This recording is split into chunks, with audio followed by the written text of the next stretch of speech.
compro- eh, para contrastar la hipótesis y finalmente generar resultados, ¿no?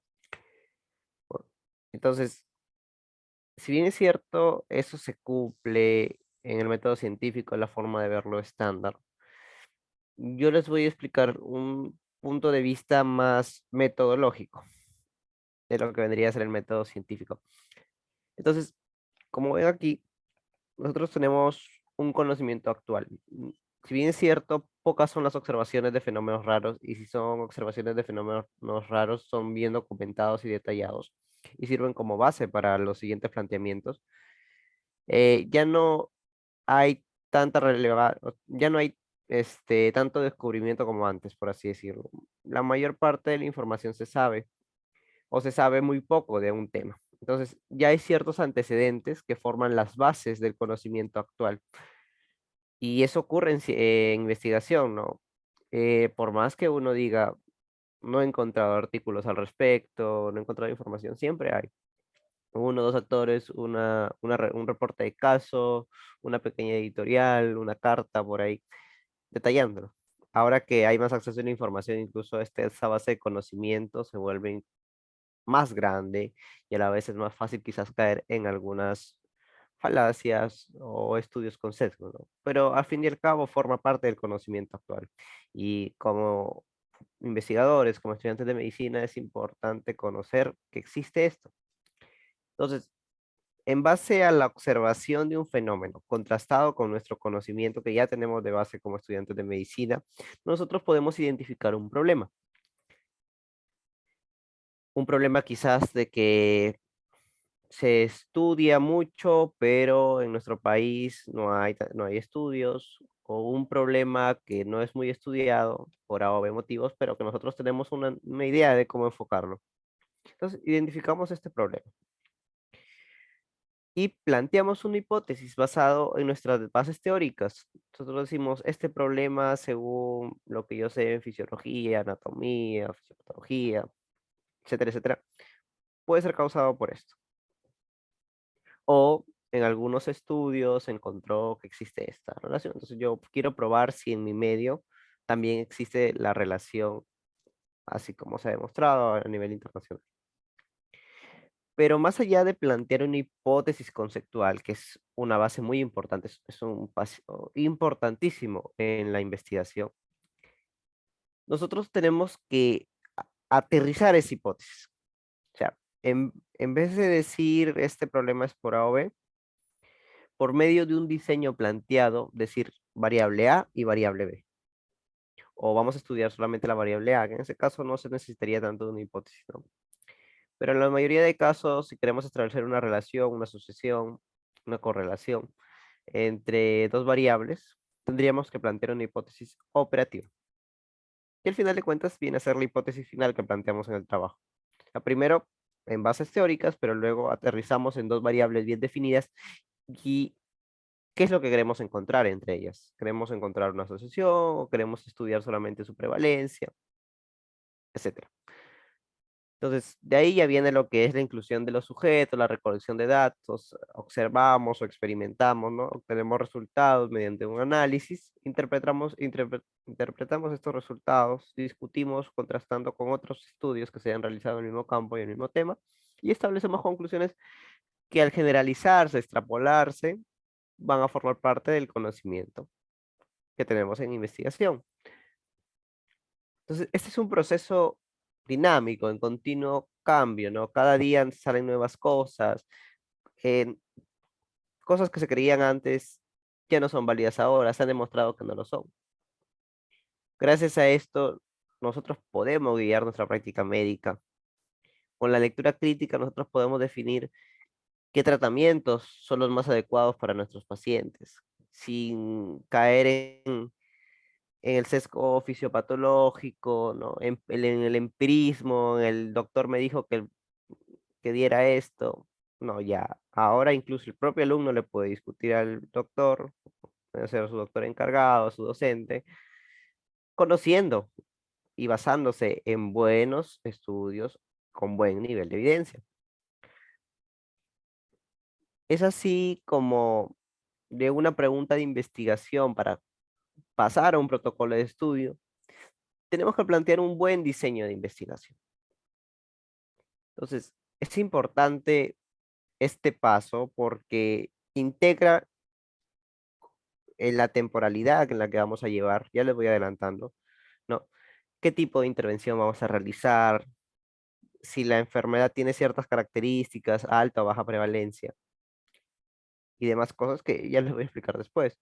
Pero son cosas que determinan la formación o el planteamiento de un buen diseño de investigación. Ahí voy a escoger este diseño.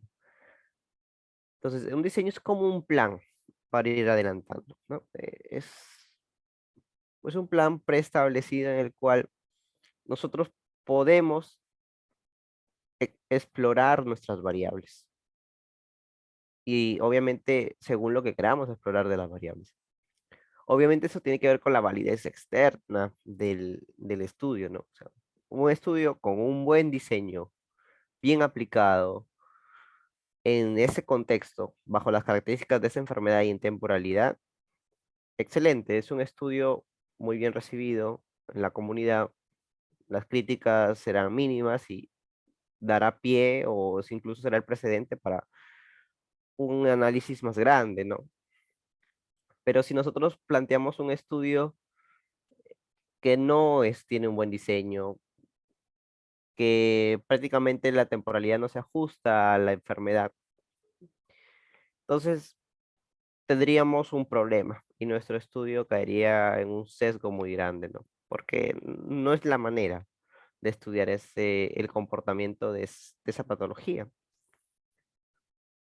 Y es que para pasar de una verdad en el universo a una verdad en el estudio, es importante el diseño, porque sin el diseño no podemos establecer la inferencia final que nos permite extrapolar nuestros resultados y que estos resultados no solamente sean aplicables en la muestra que yo he escogido, sino en la población de donde he sacado esa muestra. Entonces, justamente vemos, ¿no? Por ejemplo, fenómeno de interés, prevalencia de infección por leptospirosis. ¿Dónde lo quiero aplicar? En las personas residentes de la región Loreto. Entonces, yo planteo un buen diseño. Obviamente no voy a estudiar toda la región Loreto, voy a extraer una muestra. Por ejemplo, aquí he extraído los pacientes con síndrome febril del Hospital Regional de Loreto. Y la variable es que al final el resultado para la leptospirosis es la prueba diagnóstica. Entonces, lo que han querido estudiar acá es solo una variable A, que es la infección por leptospirosis, y determinar cuántos de los pacientes con síndrome febril que llegan al Hospital Regional de Loreto hacen leptospirosis, ¿no? O al final de cuentas es por leptospirosis. ¿Qué porcentaje? Si nosotros planteamos un buen diseño, al encontrar que el 20 vamos a estimarlo, ¿no? Por un ejemplo, 20-30% de pacientes de leptospirosis ya se convierte en un problema de salud, entonces lo extrapolamos y decimos en la región Loreto ocurre este problema, es un problema de alta prevalencia. Entonces, ¿qué está pasando?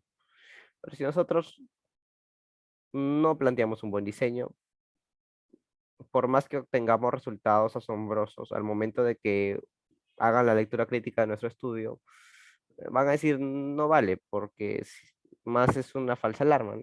Porque no han planteado un buen diseño, no permite causar la inferencia que extrapole la muestra del hospital regional a la región Loreto. Es muy importante. Bueno, si no me han entendido, vamos a ir quizás a alguna pregunta, no sé si todo está bien hasta ahorita, porque ya vamos a pasar a ver más cosas específicas del diseño.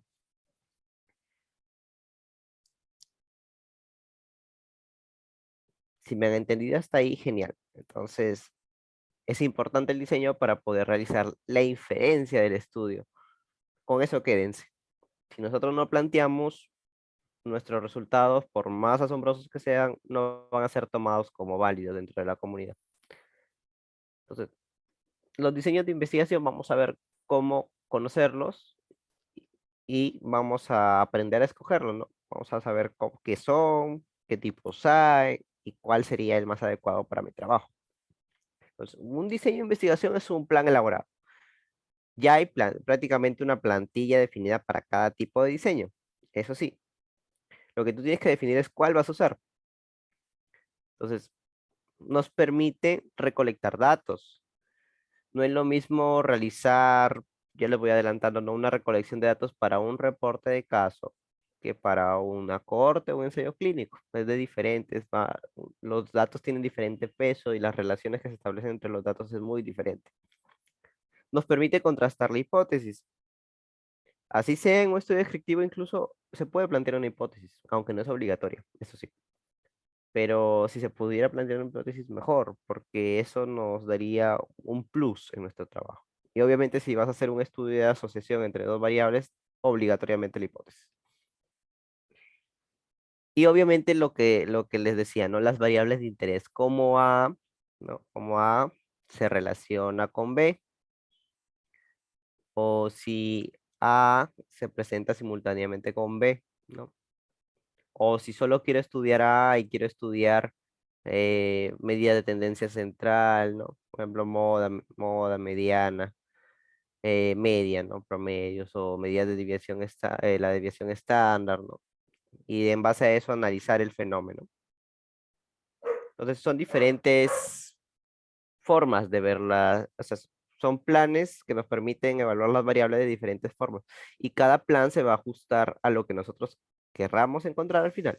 Por eso es importante y eso hay que tenerlo siempre en mente, que al momento de plantear un estudio, que uno no debe ser prejuicioso, o sea, no debe decir, ah, voy a encontrar esto. No, no. La ciencia es sorprendente, o sea, tú un fenómeno que es en la comunidad internacional así, quizás en tu realidad no es así. Entonces, no vayamos con prejuicios, pero sí lo que hay que tener en cuenta es el desenlace, el objetivo, hacia dónde queremos alcanzar, ¿no? Que el dardo llegue justamente al centro del tablero, ¿no? Entonces, para saber esto, nosotros tenemos que saber cómo lo vamos a hacer, qué vamos a necesitar, qué tan factible es, ¿no? Eso se evalúa al principio, ¿no? Cuando planteamos nuestras preguntas, estudiamos más sobre el tema, o ya es un tema que ya lo conocemos y dominamos, entonces hemos visto tal problema.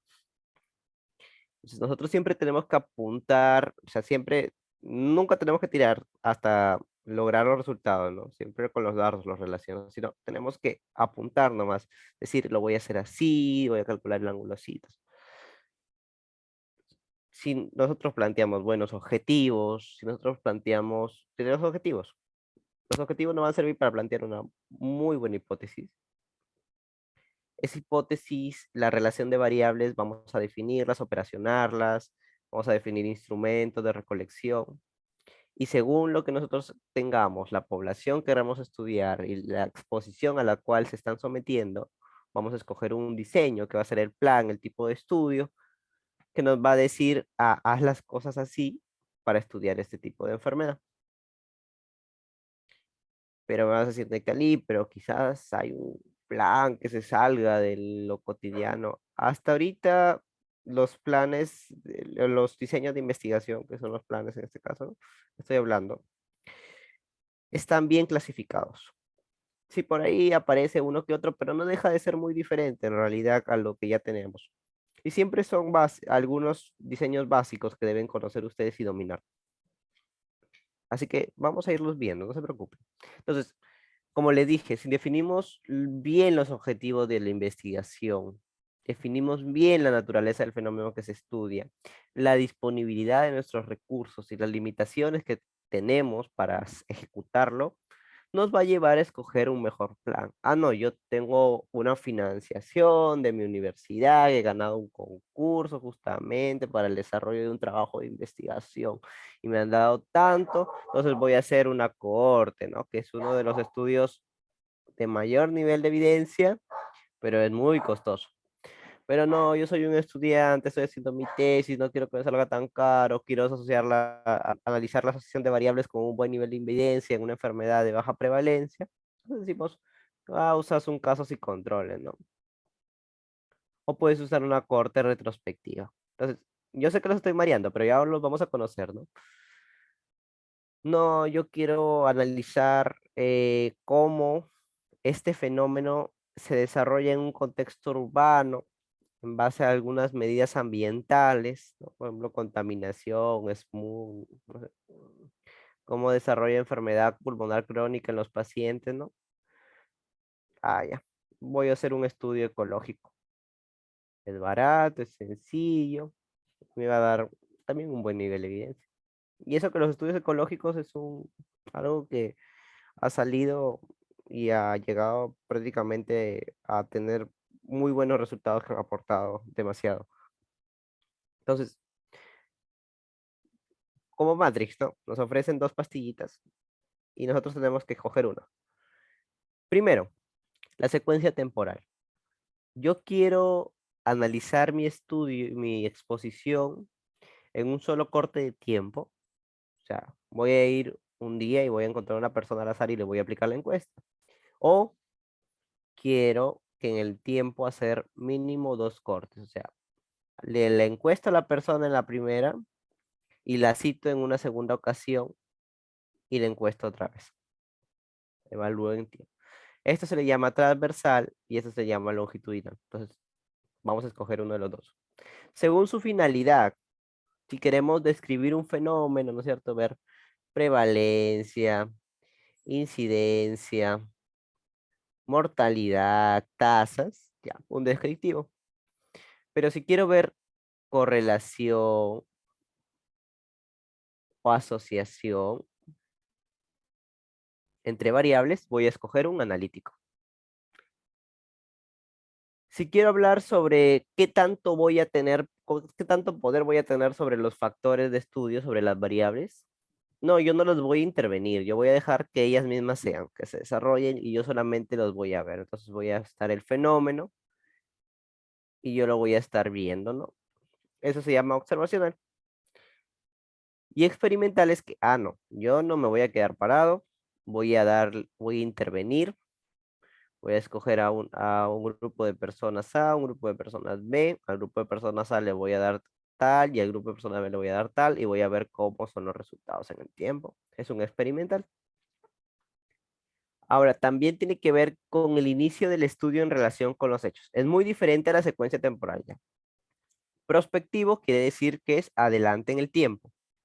O sea, yo estoy aquí y lo voy a analizar adelante. Y retrospectivo es que yo estoy aquí, voy a regresar, voy a volver al pasado y voy a analizar el fenómeno antes de que yo, lo, antes del presente, ¿no? Y también se conoce como un análisis de datos secundarios, ¿no? En los cuales evaluamos, por ejemplo, bases de datos. Es un estudio retrospectivo. Entonces, es muy diferente, ¿ya?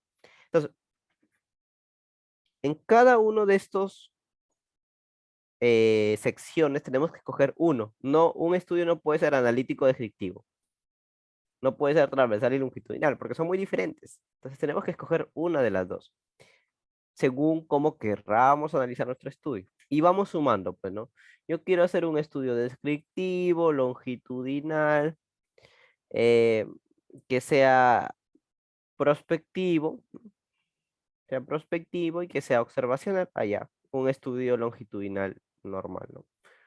Pero yo quiero hacer un analítico. Ya cambia las cosas, porque ahí ya podrías hacer una corte, si escoges prospectivo, o una casos y controles si escoges retrospectivo. Ya vamos a ir viendo eso, tranquilos. Entonces, como ven, los estudios descriptivos básicamente son los reportes de casos, las series de casos y los estudios psicológicos. Son estudios que definen prácticamente un estudio, casi no definen un estudio, sino más que todo evaluar incidencia, prevalencia o detallar una enfermedad. Luego tenemos los analíticos, que se dividen en observacionales y experimentales. Los que no controlan las variables, o sea, los que no tienen un grupo de control, o sea, pueden definirse como transversal o longitudinal. Ahora me dirás, Nectari, pero tú me has dicho que los transversales podemos ver prevalencia, incidencia, sí, pero para eso necesitas un análisis estadístico, ¿no? Entonces, los transversales, los longitudinales, dependiendo de cómo tú los evalúes en el tiempo, ¿no? Si quieres un solo corte o si quieres evaluar al paciente en varios cortes de tiempo, al mismo paciente, ¿no? Y si usas de un grupo de control, ya casos y controles o cortes. Experimentales, no aleatorios, los cuasi experimentos que, bueno, ya casi no se usan en realidad. Sí hay, pero no son tan conocidos o tan llamativos, ¿no? El que sí es por incidencia es el aleatorio, ¿no? Que es el experimento verdadero, lo que conocemos como los ECAs, que son muy importantes, ¿no? Los ensayos clínicos aleatorizados. Con esto de las vacunas, ya me imagino que conocen los ECAs. Y entonces, como ven, dependiendo del tipo de estudio, vamos a ir viendo que se va, vamos a mover esto. Es como una fusión dependiendo de cuál escojamos, ¿no? Por ejemplo, un estudio ecológico es un estudio donde el investigador no tiene control, puede ser longitudinal o transversal, preferiblemente es transversal. No tiene criterios, ¿no? Para la selección de la población de estudio y es retrospectivo y evalúa un grupo o una población. Estudio de encuesta que puede ser transversal, principalmente son los estudios transversales, están fuera del control, no son observacionales, transversales, retrospectivos. Casos y controles y cohortes son casi lo mismo, por así decirlo, ¿no? Pero vamos a ver la diferencia entre ambos. Ya vamos a ir viendo más específico. Lo que quiero que entiendan es que al final el diseño de investigación va a estar definido por este cuadrito de acá, ¿no? Dependiendo de cuál escojamos en cada uno, vamos a terminar fusionando y vamos a dar un diseño de investigación. Vamos a conocer los diseños de investigación. No sé si hasta aquí tienen alguna pregunta, si los he mareado, si quieren que vuelva a explicar algo,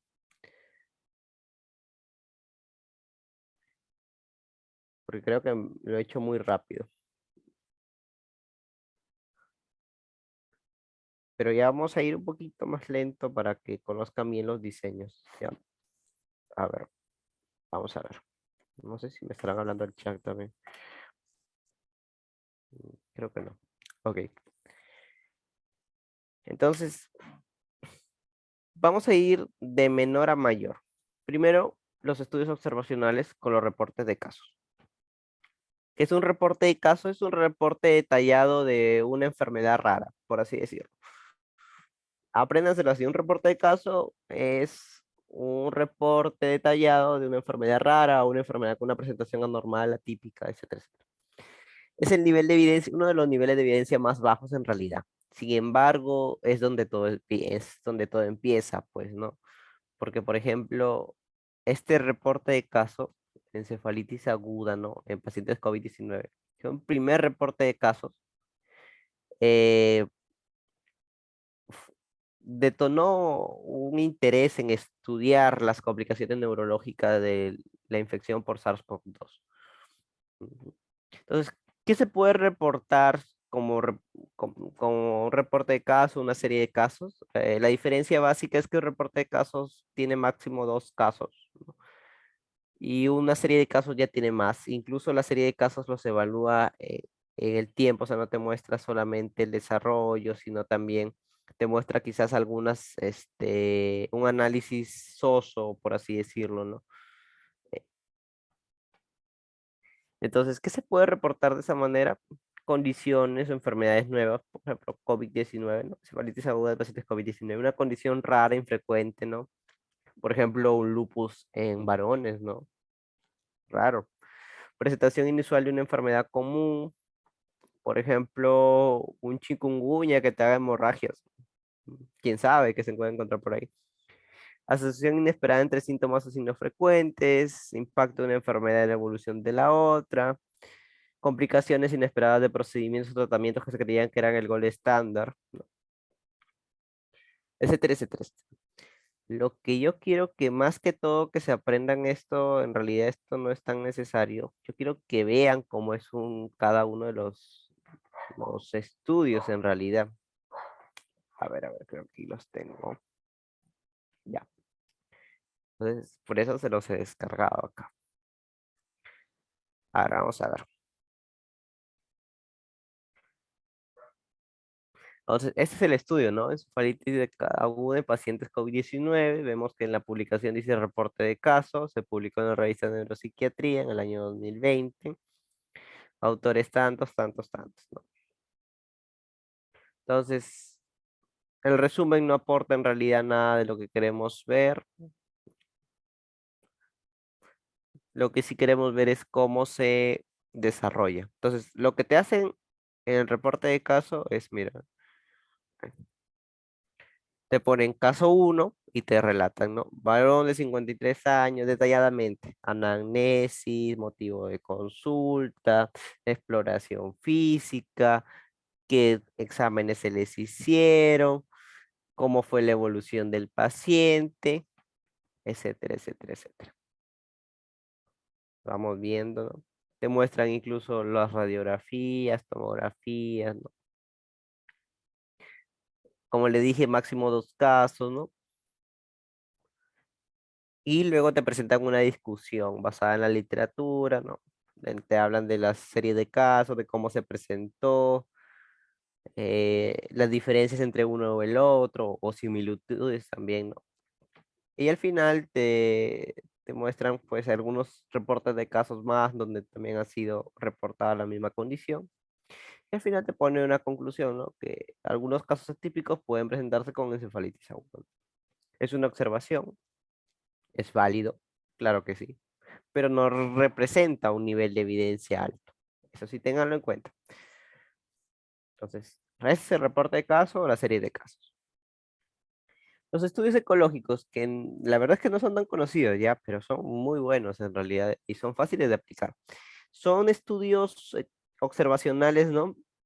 Que se examina un factor de exposición en una población, por así decirlo. Esto mediante ciertas medidas, ya sean medidas agregadas, medidas ambientales o medidas globales. ¿Qué son medidas agregadas? Son medidas propias de la población, por ejemplo, o el factor de exposición, por ejemplo, índice de fumadores de una población, es una medida agregada. Medidas ambientales son características propias del ambiente o del contexto donde se desarrolla. Ahí tenemos, por ejemplo, horas de sol diarias, ¿no? O nivel de contaminación también, ¿no? Y las medidas globales son medidas ya que describen a la población, por ejemplo, la densidad poblacional o el tipo de atención de salud que tienen, etcétera, etcétera. Las ventajas de esos estudios que son rápidos, de bajo costo, permiten plantear asociaciones, sí permiten, y las variables son de exposición homogénea, es decir, que como lo vas a analizar en una población específica, pues no habría mayor dificultad. Pero la desventaja es que se puede plantear una falacia ecológica. ¿Qué es la falacia ecológica? Es un sesgo, donde la asociación observada no necesariamente representa lo que pasa. Por eso se plantea que estos estudios no son de tanto nivel de evidencia, pero son muy buenos porque dan una aproximación de la asociación. Entonces, cuando hacen un estudio ecológico, lo normal sería que este estudio sea aplicado en un nivel más de análisis, ¿no? Aplicando ya a otros análisis estadísticos más complejos que permitan demostrar fehacientemente una correlación o una asociación. Por ejemplo, este estudio, ¿no? Mortalidad atribuida, acá está, este lo descargué acá. Mortalidad atribuida a diabetes mellitus, registrada en el Ministerio de Salud entre los años 2005 y 2014. Entonces vemos la variable, o sea, la exposición, ¿no? Diabetes mellitus y la medida agregada, que vendría a ser la mortalidad. La medida agregada y vemos la exposición o el factor de interés de diabetes mellitus en una población, ¿no? Que es la población registrada en el Ministerio de Salud. Entonces vemos una pequeña introducción, ¿no? Más que todo ir a las materiales y métodos. Se realiza un estudio ecológico con datos secundarios, ¿no? Básicamente se ve, ¿no? La mayor parte de estos, bueno, con el certificado de función se trata de evaluar la mortalidad en base a eso y no, mire, y la variable de interés fue la frecuencia de muertes atribuidas a la diabetes mellitus tipo 2. Ahí está. Y lo interesante de estos estudios es que te permite ver un poco más a fondo la exposición, ¿no? No solo te permite verlo en el tiempo, sino te permite plantear gráficos como estos, ¿no? Donde vemos la evolución de la mortalidad a través de los años según la región. Vemos acá las regiones y las tasas de mortalidad por años, mapas, ¿no? Estos mapas que te permiten observar dónde es más incidencia, ¿no? Por ejemplo, según una leyenda de color, ¿no? Vemos que, por ejemplo, Ica, Tacna, ¿no? Entre 2005 y 2006 y entre 2013 y 2014 ya pasa Piura, mira, Piura, Lambayeque, La Libertad, ¿no? Tacna, más que todo provincias costeras, quizás por la acceso de datos a las zonas de la sierra, ¿no? Etcétera, etcétera, etcétera. Por eso les digo, no siempre puede demostrar una asociación fehaciente. Y según el índice de desarrollo humano también. Estos son los estudios ecológicos, pues, ¿no? Te permiten estudiar una variable de interés, pero no exactamente te pueden plantear una asociación fehacientemente. Son muy fáciles de hacer, sí. Como vemos acá, solamente han tenido que hacer un análisis de datos secundarios. Los estudios transversales son estudios de exploración que permiten describir fenómenos, ¿no? En base a medidas. También se conocen como los estudios de prevalencia, ¿no? O los estudios que dicen factores de riesgo asociados. Son rápidos, no muy costosos, pueden generar hipótesis asociativas, pero también tienen limitaciones estas asociaciones. O sea, no exactamente te dice que A tiene una asociación con B, sino te dice puede haber una asociación, pero no te dice A tiene una asociación. Y no es útil para enfermedades de baja prevalencia, obviamente. Pues no. Si tú tienes una enfermedad de baja prevalencia y vas a hacer un corte en el tiempo, pues no lo vas a lograr estudiar todos los casos. Entonces, esto lo vamos a ver en este estudio de factores de riesgo asociados a la no adherencia al tratamiento antirretroviral de gran actividad en adultos infectados con VIH-Sida. Entonces, ¿qué han hecho acá? Miren, vamos a metodología exactamente. Un estudio analítico observacional transversal, ¿no? Está constituida la población por pacientes de VIH que se encontraban en Targa, ¿no? Tratamiento antirretroviral del Hospital Nacional de Obispo Loaiza. O sea, no te plantean otra variable, solo quieren estudiar a estos pacientes y te dicen que van a calcular, ¿no? Las características, van a calcular prevalencia, adherencia, según un cuestionario, describen el cuestionario y luego te plantean las características de la población, el motivo por el cual no siguen su tratamiento, con porcentajes y todo, ¿no? Factores asociados, ¿no? Ven más a menos que factores, pero en realidad las asociaciones, a pesar de que muestran ORs, no son tan significativas o como para tomarlas tan en serio, ¿no? Pero igual muestran buenos resultados que pueden aplicarse, ¿no? Es un estudio transversal en un solo corte de tiempo, no han tenido que estudiar a los pacientes a lo largo del tiempo, simplemente han ido y le han dicho, ven al paciente caminando, ¿no? Le preguntan, ¿tú vas a Targa? Le dice, sí, ya. Le dice, sí, le pones el cuestionario, ¿no? Que en este caso han usado el SMAQ, ¿no? Para adherencia. Le aplicas el cuestionario, le preguntas edad, sexo, procedencia, nivel socioeconómico. Orientación sexual también han preguntado aquí, por ejemplo. Y le aplican su cuestionario y según esto, van los resultados. No hay mayor lío. Como ven, es muy fácil de hacer. Es un estudio transversal. Luego tenemos ya los estudios longitudinales que usan grupos de control, ¿ya? Entonces, ahí tenemos casos y controles y cortes. Escúchame bien. Los casos y controles los vas a usar para enfermedades de baja prevalencia. Por ejemplo, cáncer o enfermedades donde haya un conflicto ético con una población especial o que no necesariamente siempre entra a los estudios, por ejemplo, embarazadas. Entonces, por ejemplo, ves cuántas embarazadas han tenido una alergia a tal medicamento, ¿no? En la base de datos que dejó el hospital.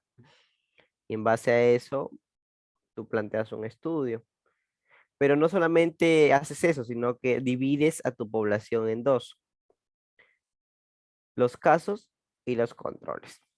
Los casos son las personas con la enfermedad. Vamos a ponerlo así. Vamos a hacerlo con cáncer, ¿ya? Y justo tengo por aquí un estudio, creo, para que lo entiendan. Ujú. Aquí está.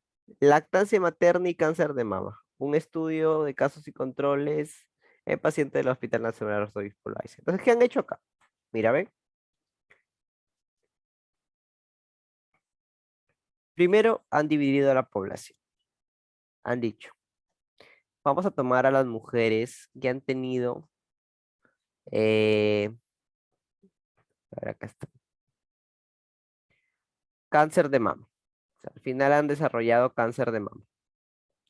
Ahorita en el presente tienen cáncer de mama.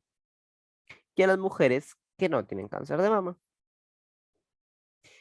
A estas pacientes de cáncer de mama le vamos a decir, tú diste lactancia materna exclusiva, van a haber dos respuestas, sí y no.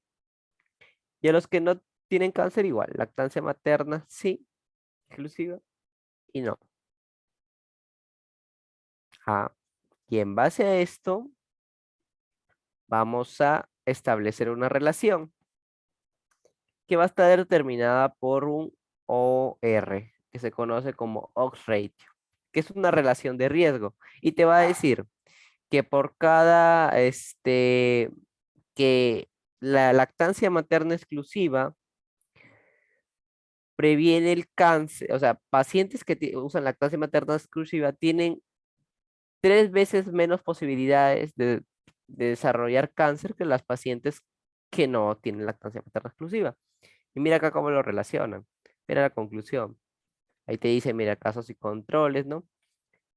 Aquí hay una tablita bien interesante, ¿no? Mira, tiempo de lactancia total, menos de 3 meses, más de 3 meses. Casos, controles, rate.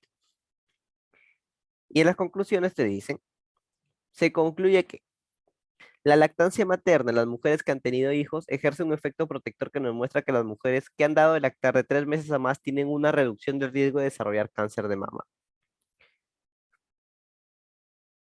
¿Eso qué nos dice? Que la lactancia materna es un factor protector para el cáncer de mama. ¿Y cómo lo puedo afirmar? Porque este es un estudio de alto nivel de evidencia. No es el más alto, pero sí representa un buen nivel de evidencia, sobre todo para enfermedades que no se pueden estudiar por un conflicto. Por ejemplo, si tú ya sabes por literatura que la lactancia materna previene el cáncer de mama, no vas a ir y vas a escoger a un grupo de embarazadas y le vas a decir, no le dé de tomar a tu niño, no le dé lactancia materna a tu niño, y al otro le vas a decir, sí, dale lactancia materna. Una que lo vas a destruir, nutrir al churre, y otra que puede que tenga un efecto en el cáncer de mama. Entonces, no es ético. Lo que sí es ético es, ya a las pacientes que tienen cáncer de mama, preguntarles. Es tan simple como eso. Entonces, es simple, es menos costoso, establece buenas relaciones, un buen nivel de asociación, permite establecer una relación significativa y una conclusión extrapolable. Entonces, un buen estudio de casos y controles te permite eso. Sin embargo, aún no representa un alto nivel de evidencia. Así que mucho cuidado. Vamos a volver acá. Era como les dije, ¿no? La población, que eran las pacientes, que son las mujeres. Las dividimos entre los casos, o sea, las personas que tienen cáncer de mama, las mujeres que tienen cáncer de mama y las que no tienen cáncer de mama. Y les preguntamos, ¿ha tenido lactancia materna? Y no ha tenido lactancia materna, no ha dado lactancia materna. ¿Ha dado usted lactancia materna, señora que no ha tenido cáncer? Y las que no han dado lactancia materna y no tienen cáncer. De acá nos van a salir, por ejemplo, a ver, vamos a hacerlo así. 20 casos, 20 controles, ¿no? De acá te va a salir que una que dio lactancia materna y 19 que no dieron. Y aquí te va a dar 15 que dieron y 15 que no dieron. Entonces establece una relación. Y esa relación te va a dar un OR.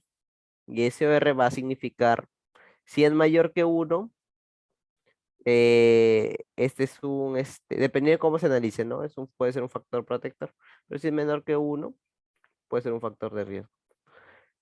Esto varía dependiendo del análisis. ¿Y esto por qué? Porque el OR es una medida estática. Como ven, no vemos a la paciente cómo desarrolla el cáncer de mama. Pueden haber otras variables. Por ejemplo, que la paciente haya terminado su embarazo y esté consumiendo anticonceptivos orales, que es un factor también para el cáncer de mama. Entonces, no exactamente, siempre hay otras variables que pueden intervenir. Se llaman variables confusoras, ¿no? Entonces, por eso es que no es de tanto nivel el de casos y controles, a pesar de ser un diseño tan completo, y genera una relación que es estática, no permite analizar el fenómeno en el tiempo. Caso diferente con los cortes, que las cortes sí, las cortes úsalas para enfermedades de alta prevalencia.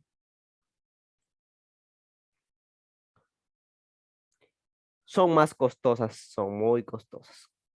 Y tú lo que haces es dividir a los pacientes. Por ejemplo, pacientes fumadores y los no fumadores. Tú divides a la población, a los fumadores y a los no fumadores. Y ves en el tiempo cuántos fumadores desarrollan cáncer de pulmón y cuántos no desarrollan cáncer de pulmón. Y a los no fumadores también, cuántos desarrollan cáncer de pulmón y los que no desarrollan cáncer de pulmón. Es lo que vemos acá. La población de estudios son por ejemplo, varones. Varones, casos prevalentes, bueno, se excluyen, ¿no? Al principio, nadie tiene la enfermedad, ¿no? Por ejemplo, los no casos es que nadie tiene cáncer de pulmón.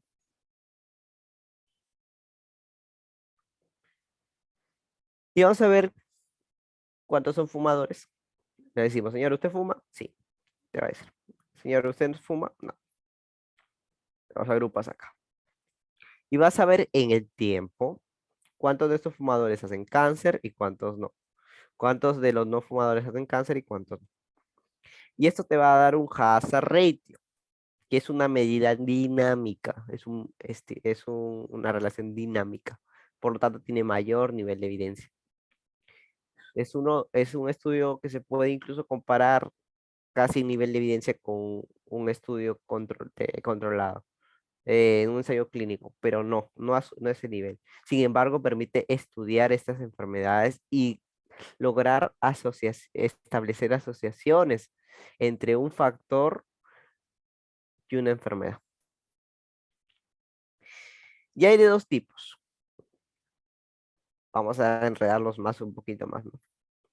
Están las prospectivas y las retrospectivas. Cortes retrospectivas y cortes. Vamos a ver las prospectivas primero, las que les he explicado. Eh, ya, ok. Bueno, aquí no lo voy a poder señalar, pero vamos a hacer.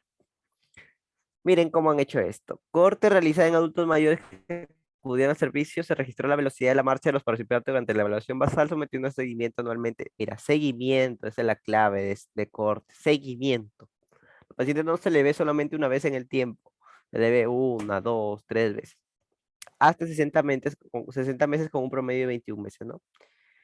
El desarrollo fue la ocurrencia de la puntuación, ¿no? Durante el seguimiento. Se hallaron los hazard ratios y sus intervalos de confianza usando regresiones de Cox. Las regresiones de Cox permiten demostrar correlación. Y miren, ve, ahí están los métodos, la cohorte. Entonces has visto más o menos cuántos de los pacientes al final han logrado han disminuido su velocidad de la marcha y en relación o sea, cuántos de han dividido dos pacientes, ¿no? Los que tenían velocidad de la marcha alto y los que no tenían tanta velocidad de la marcha. Y han visto si ellos han desarrollado, pues, o no, trastornos neurocognitivos. Y vemos cómo en este gráfico de Kaplan-Meier, los que tenían, a medida que la velocidad de la marcha iba, creo que puedo anotar acá, ya sí. Mira, a medida que la velocidad de la marcha iba mayor a 0,8 metros por segundo, la traslados neurocognitivos no se desarrollaban tanto, pero vemos que la velocidad de la marcha a medida que baja, hay mayor riesgo de desarrollo de un trastorno neurocognitivo. Interesante, entonces, ¿no? Entonces vemos acá, apoyan la asociación entre mira, nuestro estudio, nuestros resultados apoyan la asociación entre la velocidad de la marcha disminuida y el desarrollo de un trastorno neurocognitivo en una población de adultos mayores. Entonces, ¿qué han hecho ellos? Como les dije, han llegado donde los pacientes y los han dividido en dos grupos. Han dicho, los que tienen velocidad de la marcha mm, mayor a 0,8 y los que tienen velocidad de la marcha menor. Y han visto cómo en el tiempo han desarrollado trastornos neurocognitivos. Han establecido un hazard ratio y han determinado que a menor velocidad de la marcha es igual a un aumento de los trastornos neurocognitivos. Simple como eso. Y luego están las cohortes retrospectivas, que es casi lo mismo, pero al revés, pues, ¿no? O sea, ya no vas a ir hacia adelante, sino hacia atrás. Y me vas a decir, pero Nectalí, ¿cómo se diferencia una cohorte retrospectiva de un caso sin controles? Y mira, te lo voy a explicar aquí antes de ver esto. Entonces, vemos cómo la exposición, acá está. Vemos exposición, enfermedad y el investigador, que es el muñequito. Un caso y control, el investigador está en el presente y ve la exposición, la relación entre la exposición y la enfermedad. O sea, a los pacientes que ya están enfermos, les pregunta sí o no. En este caso solo va a usar ORs. En una corte prospectiva vamos a ver que los pacientes ya estaban sometidos a la exposición, el investigador solo ha dicho, los ha dividido en grupos y luego ha visto cómo en el tiempo han desarrollado la enfermedad. En este caso podemos usar RR o HR, que es lo mismo, ¿no? Hazard ratio o relación o riesgo relativo. Y una corte retrospectiva, mira, es diferente, porque ha visto los pacientes que han tenido la exposición y han desarrollado la enfermedad. En un análisis de datos secundarios, o sea, ha visto una base de datos y ha visto que los pacientes con esta exposición han desarrollado tal la enfermedad. Es diferente, mira, la exposición se denota diferente. Entonces, esa es la diferencia, pues, ¿no? Y vamos a verlo en un ejemplo bien claro, para que lo entiendan. Este de acá, factores de riesgo en una población rural andina con COVID-19, un estudio corto retrospectivo. Entonces, aquí ¿qué han hecho? El investigador está en el presente, pero ha visto que los pacientes hospitalizados se dividían en dos grandes grupos. Los que tenían un factor de riesgo A y los que carecían de este factor de riesgo A. Y ha visto cuántos de estos han desarrollado COVID-19. Mira, eso es lo que han hecho. Mira, han recopilado datos demográficos, clínicos, de los registros médicos electrónicos, un análisis de datos secundarios. Y ahí empezaron a relacionar, ¿no? Tal factor con la evolución, ¿no? Mira, ve, aquí dice que los pacientes que no tenían comorbilidades, qué raro, ¿no? Quizás porque eran la mayor población, han dado positivo, han dado negativo a COVID. Mientras que si vemos la relación, en realidad no hay tanto, ¿no? O sea, no es mayor de 0,5. O sea, al parecer no había tanto con la comorbilidad que se presentaron. O sea, las comorbilidades no son tanto factores de positividad, sino son factores más bien de mortalidad. Vemos que el síntoma más asociado, por así decirlo, era la, a ver, la anosmia, pero es poco significativo. Por ejemplo, han visto que la edad, el sexo femenino, secundaria completa son factores de riesgo. Y en conclusión, los posibles factores de riesgo son la edad avanzada, comorbilidades, sintomatología previa y grado de destrucción. Entonces, ellos lo que han hecho no es un estudio de casos sin controles. No han ido al COVID-19, a los pacientes COVID-19 a preguntarles, sino han visto qué factores de riesgo tenía y de esa manera lo relacionaron en el tiempo con el COVID-19. Un poco más complejo, sí, pero también es necesario que lo conozcan. Y por último, tendríamos los ensayos clínicos, que son los estudios experimentales por excelencia, ¿no? Aquí lo que hacen es seleccionar una población, luego vemos quiénes cumplen los criterios de inclusión, ponemos a los participantes potenciales, se les invita a participar, firman el consentimiento informado, participan y se realiza la aleatorización y la medición basal. Y se establecen dos grupos, un grupo de tratamiento, un grupo que por ejemplo va a recibir la vacuna y otro grupo que va a recibir solamente agüita. Y vemos cómo desarrollan o no positividad, mortalidad, hospitalización. Entonces, necesitan un grupo control, o sea, un grupo donde solo se le dé el placebo. Es por eso que son de alto nivel de evidencia. Controlan las variables. Aleatorios, o sea, que no es que, porque Juanito me cae bien, le voy a dar la vacuna. No, esto no.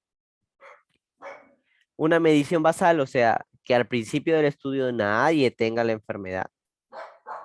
Nadie está enfermo. Obviamente de la posición que vamos a denotar. Y un cuarto que yo lo considero también es el ciego. Es muy importante el ciego. Hay ciego único, doble ciego. El ciego básicamente es que tú al momento de darle la vacuna, o sea, al momento de sacar la jeringa, tú no sepas si esa vacuna tiene o no tiene. Solamente lo sabe un investigador o investigador seleccionado. El que la va a aplicar no lo sabe. Ah, entonces vamos a ver este ejemplo que es muy importante también que lo conozca. El estudio por excelencia, esa seguridad y eficacia de las vacunas COVID-19. Y mira, acá te lo explican en este estudio. Mira cómo han hecho la selección de los pacientes, las características. Y aquí vamos a ver, aquí hay un dibujito, parecía. Acá, aquí está, mira, ve. Entonces, hay un porcentaje de los pacientes que sobrevivieron y vemos cómo es mayor en el grupo, o sea, vemos cómo la incidencia es reducida en el grupo que le dieron las vacunas a comparación del placebo. O sea, el placebo, uy, se disparó los casos, pero los que tuvieron la vacuna no, se mantuvieron casi estables. Entonces tú dices, de 100 pacientes le di la vacuna y 100 pacientes el placebo. De estos 100, solo uno me hizo enfermedad. Y de estos 100 que se le dio el placebo, 98 me hicieron enfermedad. Establecemos una relación y decimos que tiene casi una seguridad, una eficacia del 98%. Bueno, así no se saca en realidad, pero básicamente, más o menos es así. Entonces vemos acá, por ejemplo, que después de una dosis la probabilidad de supervivencia es del 82%. Después de dos dosis es de 52,4%. Después de una dosis con un tiempo de diferencia menor a 7 días es de 90,5%. Y con un tiempo mayor a 7 días después de la segunda dosis es 94,8%. Por eso se estableció que era 21 días en la norma técnica, ¿no? La diferencia entre una y otra dosis. Todo está basado en evidencia, chicos. Así que es importante que analicen los estudios. Entonces, por último, voy a presentarles esta pirámide que deben tenerla siempre en cuenta, que son los niveles de evidencia. Mientras más alto en la pirámide esté, más nivel de evidencia. Las investigaciones in vitro, ¿se acuerdan de la ivermectina, que in vitro demostraba una disminución de la replicación del virus? Pues no tiene tanto nivel de evidencia, mire, está en el más bajo. Igual, estudios preclínicos en el más bajo. ¿Qué me lo dijo el doctor? ¿Qué me lo dijo el eminencia, el máster, el gurú? No, nada, tampoco, no vale su palabra tanto como incluso los informes de caso valen más. Luego siguen los estudios transversales, los casos y controles, mira, ¿ven? Los cohortes, ¿ya te suena? Los ECAs, los ensayos controlados. Y cuando tú reúnes varios ECAs y los estudias, los pasas por un análisis de cajas, ¿no? Y tú dices, la mayoría de ECAs han demostrado que eso es un factor protector la vacuna. Eso se conoce como revisión sistemática y es el más alto nivel de evidencia, una revisión sistemática con metaanálisis. Entonces, si tú quieres sorprender a tu doctor con un datito, ándate los metaanálisis, busca los metaanálisis. Entonces, los metaanálisis te van a dar si es o no, desde un punto de vista estadístico, matemático, este es un factor protector o es una intervención que sí vale la pena probar. Obviamente que si tú presentas un caso sin controles, un cortes, vas a ver que tiene las limitaciones. Por eso cada estudio tiene sus limitaciones. Y es importante que tú conozcas cada limitación para que tú no solamente digas A ayuda a prevenir B, sino que en este estudio se encontró que A ayuda a prevenir B. Pero recordemos que este estudio se aplicó en una población muy pequeña, es un estudio de casos sin controles, no se realizó tal cosa, y te vuelves crítico. Se llama lectura crítica. ¿Y cómo vas a desarrollar la lectura crítica? Leyendo artículos. Ponte a leer artículos, ve la metodología en tus antecedentes cuando plantees tus proyectos, ve tus antecedentes y ve qué metodología usaron de todos, qué diseño usaron y si ese diseño se ajusta a tu realidad. Si no tienes plata para hacer un corte, haz un caso sin controles. Si no tienes tiempo para hacer un caso sin controles, haz un transversal. No hay problema en que lo hagas. Tus resultados, al cabo, van a estar limitados al diseño. Mientras tú especifiques el diseño, lo van a tener en cuenta, van a decir, ah, estos resultados son estos. Ah, pero mira, tiene un estudio transversal. Sería interesante que nosotros, como tenemos más dinero, hagamos un caso sin controles, o hagamos un corte, o hagamos un ensayo clínico aleatorizado. Así es como crece la ciencia y así es como se forma el nuevo conocimiento científico. Listo, chicos, mis datos de contacto por si acaso tienen alguna pregunta externa. Y eso sería todo por mi parte. A ver, chicos, muchas gracias. Si tuvieran alguna pregunta, obviamente encantado de resolverla.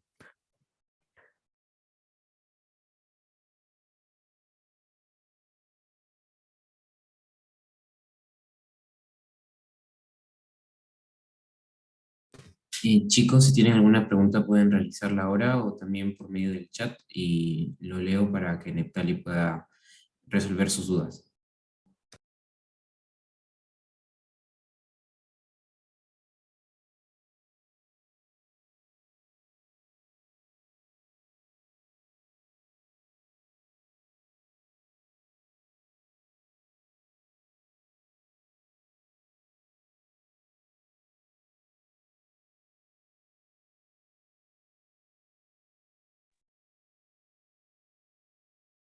Bueno, parece que les ha quedado todo claro, ¿no? Igual, si tuvieran alguna duda con algún protocolo, ¿no? Natalie, no sé qué diseño usar, cuál me recomendarías para estudiar esta, me lo hacen llegar a mi correo personal o cualquiera de las redes que les he mostrado ahí. Y yo encantado de ayudarlos. Y bueno, mm, si no hay preguntas, pues agradecer a la comisión organizadora. Sigan adelante, chicos, planteen sus proyectos y es reconfortante al final de cuentas ver un estudio publicado con tu nombre después de tanto trabajo. Y es más, aportas a la ciencia. Y bueno, buenas noches, pues, Sí, oye, igualmente, Neptali, muchas gracias por la ponencia, ha estado muy interesante. Y bueno, ojalá en otra oportunidad también volvamos a contar con tu presencia y quién sabe otra ponencia que puedas realizar. Ya la presidenta de SOCEMUS estará enviando el certificado de que ha realizado la ponencia. Y nuevamente, muchas gracias por tu participación aquí. muchas gracias, chicos, también. Buenas noches.